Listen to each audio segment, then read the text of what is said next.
any Igbo man that wants to run for presidency, go ahead and run. Do not listen to Ohanaeze and Igbo. Are you aware that the Ohanaeze group, the deputy president, recently stated that no Igbo candidate will contest against President Tinubu come 2027? As in, that statement alone has stirred serious questions. Why would they say something like that, and what is their real intention? Well, my people, according to them, it is about their unwavering support for President Bola Ahmed Tinubu. They believe 90% votes of the Igbos will back him. And if there's going to be an Igbo presidential candidate at all, it won't be in 2027, but maybe 2031. And guess who they think that would be? David Umahi, not Peter Obi.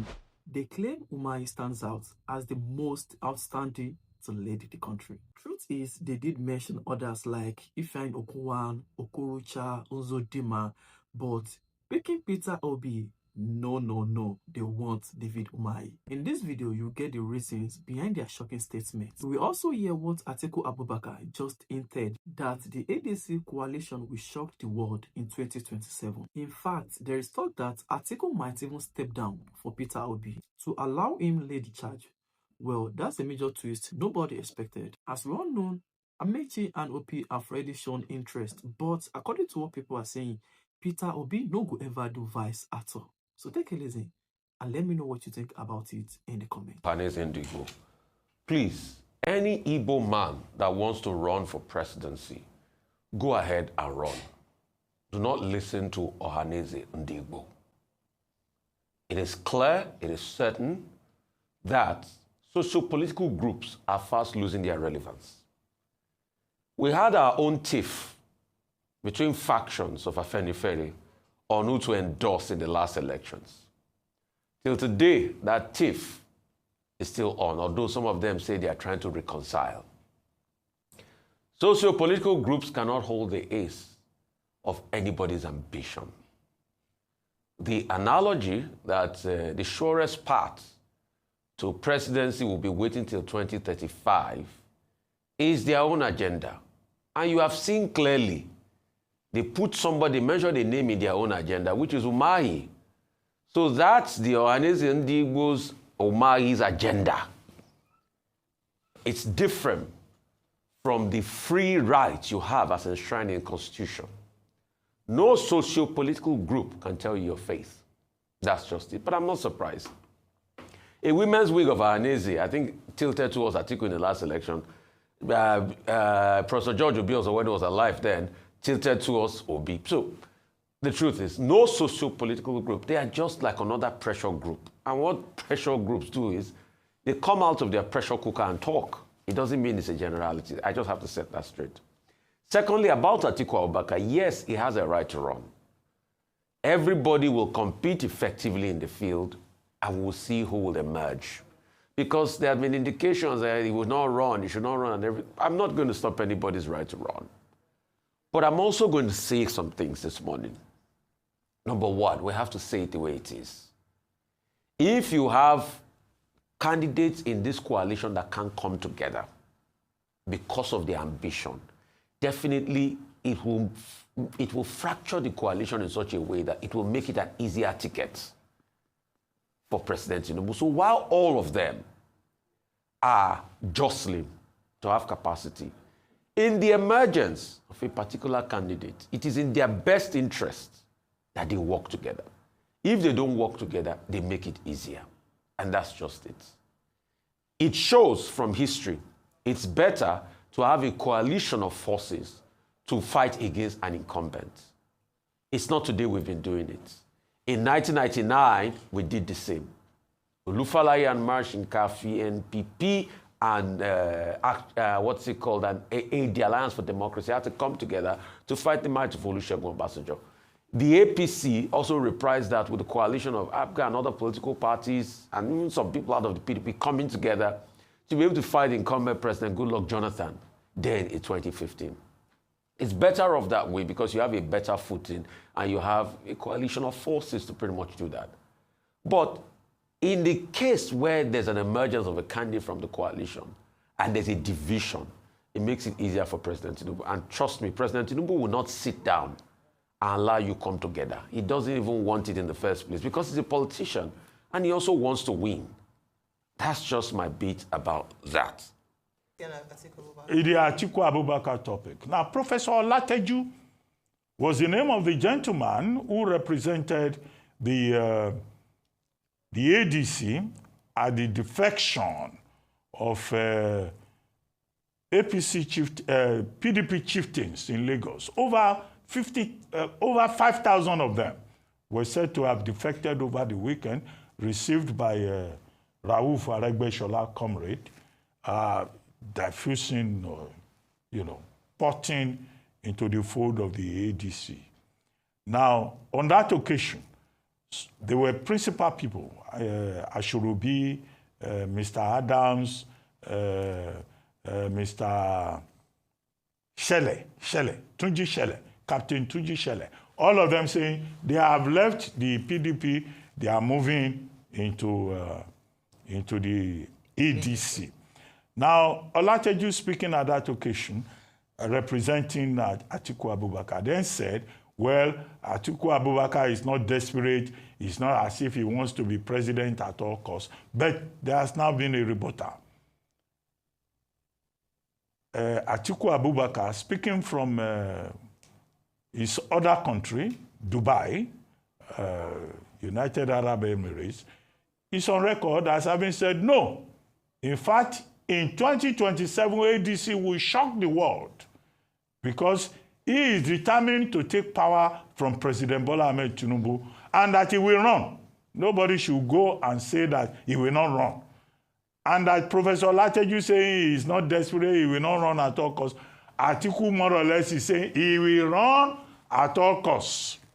So you see, there is some kind of, chemistry, mathematics about this 2027.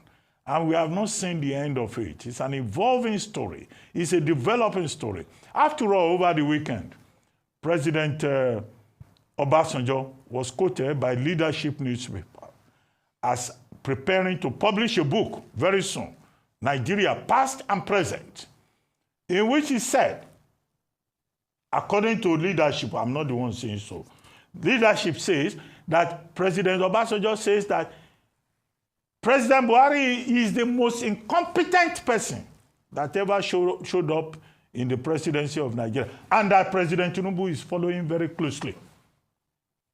So in other words, in that book, President Obasanjo is going to write off President Bola Ahmed Tinubu. So all of these things will affect the calculations, as we move towards 2027. And there's also the Jonathan question. In Kano, on Sunday, I think it was yesterday, one Dr. Kiari, leading a group, said that, in fact, bring back our good luck, that this bad luck of poverty and debt servicing is too much. They want their bad luck back. So it's a very... They want their good luck back.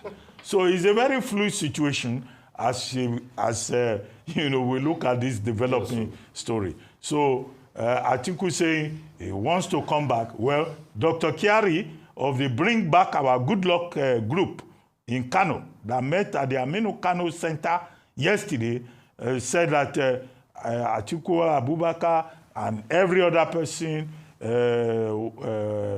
Peter Obi, Kwankwanso, they should all go and sempe.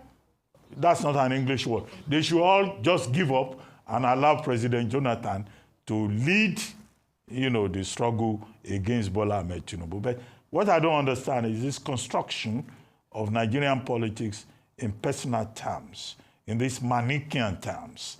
It didn't help us previously. I don't see how it will help us this time. All right, let me start with the ADC story and former Vice President Atiku Abubakar now confirming that he will throw his hat in the ring. So perish any thoughts or doubts that he would not perhaps be vying for the ticket of the ADC, newly formed coalition of the ADC. He said he will do so. Also, he's also mentioned that the ADC will shock the world in 2027, and they are building a very powerful coalition. And that's, fair enough statement. In fact, they want to position themselves as the third force in the 2027 elections, taking the position of the Labour Party, which acted in that role in the 2023 elections.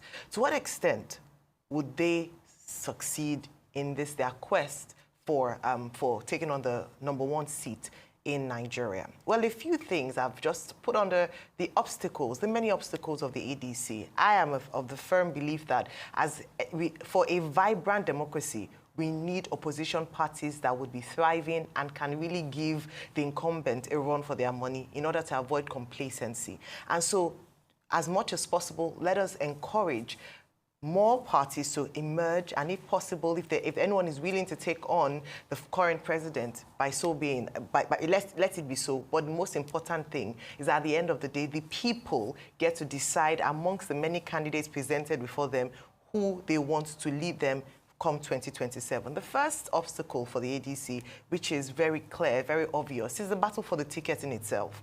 Who will emerge as the presidential flag bearer of the ADC? I say that because we saw what happened with the PDP in the last election. And this fight, internal wrangling for what the zoning formula, who emerged as the presidential candidate bearer, cost them perhaps the elections in the last cycle. And we saw how the internal fightings had not just weakened the PDP, but almost disseminating the party or decimating the party completely as we speak. Is ADC, as a young infant party, going to face the same challenge? Because we have different camps coming together to form a party. We have those who are in camp Atiku, we have those who are in camp Obi, we have those who are in camp Amechi, and other camps that might emerge in the nearest future. Now, if one person then emerges as a presidential flag bearer of the party, would the other power heavyweights be willing to throw their weight behind this one candidate to have a chance at the polls in 2027? This is a big question for them to answer. That's obstacle number one. Obstacle number two, it's a race against time, if we're being honest. The incumbent party, aside from having the advantage of the incumbency factor, has also been working tirelessly almost immediately as soon as they got into power, into office. And so they have been, all the groundwork, mobilization, network, they've been doing all this. So the ADC, like I mentioned, is in its infancy. And already we are hearing stories coming out from it. In fact, someone described them as a press releasing party. That's not strong enough if they are going to battle the APC come 2027. That's one of the obstacles. So some of the things that they must go to the drawing board, which I'm sure perhaps they're already aware of, or to highlight it again, if they are going to shock the world indeed in 2027, these are some of the things that they was put into play. Something else, another big obstacle for them is INEC, the Independent National Electoral Commission. We saw what's happened in terms of confidence in INEC's ability to run a free and fair election. And so let's assume that presidential party ticket has been gotten, they've been able to get their acts together, they are united, they come with one voice. When it comes to the polls, may INEC not happen to them in the way that we have seen in the previous cycles of election? What Nigerians have pushed for again and again is even more electoral reform to ensure that our Electoral Act of 2022 is stronger in order to enable Nigerians have more confidence in the process of election come 2027. Because no matter how strong a party is, as we saw in 2023, if INEC is not able to assure Nigerians of a free and fair election, it would be an obstacle not just to the ADC, but all other parties who are in opposition. And so we're hoping that the independence, the eye in INEC, would truly be eye come 2027. Honestly, this 2027 election matter is already causing serious tension everywhere. And guess what? Campaign never even starts. Why Nigerians are battling with insecurity, lack of jobs, poor health care, our politicians, our leaders are only focused on who will take the power next. But the real issue, where they pay many people be say, the people don't even trust the system again. I mean, that's just the bitter truth. Nobody cares about the system anymore. Whether it is INEC, the judiciary, with everything that played out during the 2023 election, because people feel like their votes know they count. And that is why you hear things like, why will I waste my time to vote? But the truth is, if we decide to keep quiet, now the same set of people could decide our future. Now, with this new one from the Ohanaeze group saying that no Igbo candidate must contest against President Bola Ahmed in 2027, saying that 90% of the Igbo votes will back him up. Even if there's going to be an Igbo presidential candidate it is going to be in 2031, and that is David Umahi, not Peter Obi, not Okorocha, not Ifeanyi Okowa, not Zodima. I mean, these are the issues. Well, now the people go decide, not the group. Now the people go decide what they actually want. And about Atiku, hinting that is going to step down for Peter Obi, but the truth is, just like a few days ago, and maybe some weeks back, people have been saying Atiku is only trying to use Peter Obi, nothing more. Even if they decide to, run through the primary election, Atiku is going to win. So right now, with Atiku hinting out that he's going to step down for Peter Obi, and at the same time, the ADC coalition is going to shake the world. But as people are already saying, Peter Obi is not going to be the vice for anybody. This man is desperately aiming at the presidential seat. As well as Rotimi Amechi, now that the two of them have already shown their interest, people are watching closely who is going to emerge. And as for the 2027 elections, INEC, Judiciary, APC, PDP, Labour Party, every party, because Nigeria goes still better. But with the citizens, we can't just keep, suffering in silence. We need to speak up.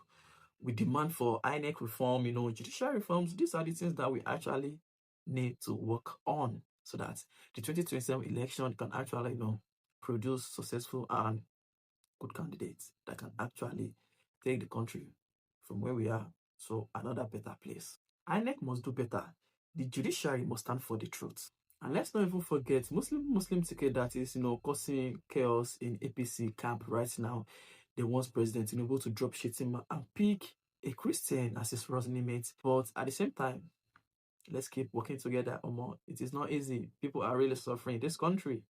And hopefully, God will answer all our prayers. If you watch this far, I really appreciate it. Do me a favor, like this video so that YouTube can recommend it and help to share it to 1 or 2 friends so that they can also watch this. And let me know what you think in the comments. The Ohanaeze group decided that no Igbo candidates will go against President Tinubu in 2027. And even if it is going to be 2031, not Peter Obi, but David Umahi, as well as Atiku, internet stepping down for Peter Obi. Let me know what your honest opinions are in the comments. Thanks for watching once again, and I'll see you in the next one.